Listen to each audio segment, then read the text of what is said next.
સ્વામિનારાયણ સંપ્રદાયનું પવિત્ર યાત્રાધામ વડતાલમાં ધૂળેટી પર્વની ઉજવણી કરાઈ હતી। રંગોત્સવ પૂર્વ નિમિત્તે સૌ હરિભક્તો એકઠા થઈ સ્વામી સાથે ઉજવણી કરી હતી।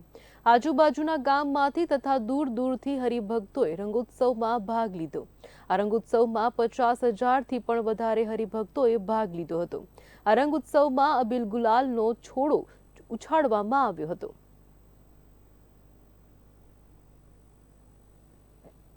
અત્યારે આ જે ધૂળેટીનો પર્વ છે એ પર્વ એટલો સરસ લાગ્યો છે। આ સંતો સાથે, આ પવિત્ર સંતો સાથે ધૂળેટી રમવાનો જે અનેરો આનંદ અમને લાભ મળ્યો।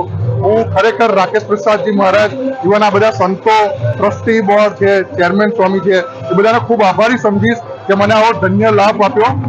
200 વર્ષ પહેલા આવો ભગવાન સમય જે ઉજવ્યો હતો ઉત્સવ છે રંગોળીનો, એવો ઉત્સવ આજે પણ એવું જ લાગે સેમ ટુ સેમ।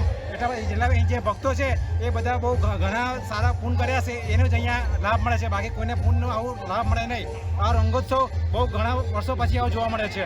આ ઉત્સવ દેવોને પણ જોવા અશુભ છે એના અને આપણે માનવ જીવનને જોવા મળે છે, એટલે ઘણું સરસ કાર્ય છે અને બધાને લાભ મળે છે। સ્વામિનારાયણ સંપ્રદાયનું વિશ્વ પ્રસિદ્ધ તીર્થ સ્થાન વડતાલ, એમાં આપ જોઈ રહ્યા છો એ રીતે દિવ્ય અને ભવ્ય રંગોત્સવનો ઉત્સવ ઉજવાયો છે।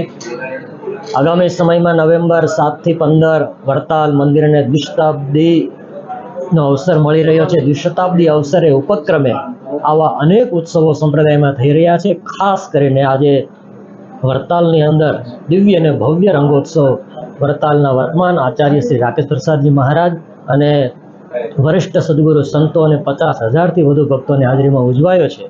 અમે આ રંગોત્સવના માધ્યમે આપ સૌ ધર્મપ્રેમી જનતાને વિનંતી કરીએ છીએ, રંગોત્સવમાં અબીલ, ગુલાલ, હળદર એનો ઉપયોગ કરવો, જેથી કરીને સ્વાસ્થ્યને પણ ફાયદો થાય